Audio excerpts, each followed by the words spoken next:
Hi everybody, Mike Brown here again.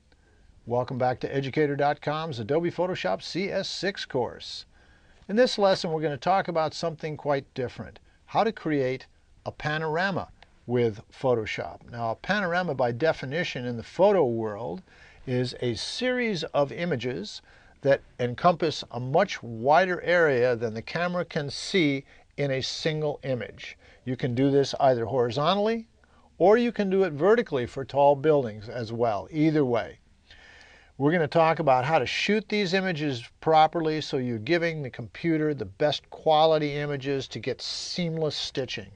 And then we're going to talk about how to actually create that panorama with those sequenced images in Photoshop. So let's go ahead and get started. Here are my 5 points to ensure that you get the best quality images possible from your camera for the panorama.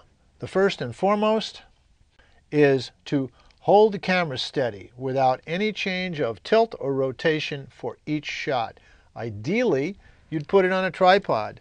That way, if it was sitting on a tripod, it can't move. It just rotates perfectly, either vertically or horizontally. That would give you absolutely the best image. If you can't use a tripod, do your utmost to make sure that every image has the same horizon, either vertically or horizontally. Secondly, overlap your images by between 30 and 50%, a considerable amount. You want to make sure that the computer has enough points of reference to line up to give a perfectly seamless stitch. That means give it at least 30%. Sounds like a lot, but you really want to make sure it has more than one point, as a whole series. That's very important. Thirdly, use the same exposure for every image. Don't change the exposure as you're going through the sweep. And you're going to want to, because depending on where the sun is, and if you're shooting at least 180 degrees of panorama, it's going to be brighter on one side than the other because the sun's going to be direct, and on the other side it's going to be backlit. Don't compensate for this if at all possible, because you want the computer to see a seamless transition. If you start trying to adjust each photo to be the perfect exposure, the edges won't match up exposure-wise. Same problem as with the overlap. So use the same exposure.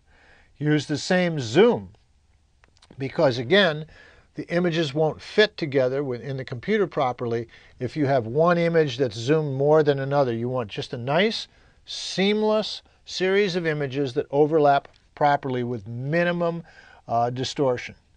And finally, when you open the images up, if you do any correcting inside of Camera Raw and your image is either JPEG or RAW will inherently open in Camera Raw, make sure that you apply those changes excuse me, equally to every image by synchronizing before you open them up in Photoshop. Okay? Those are the 5 points.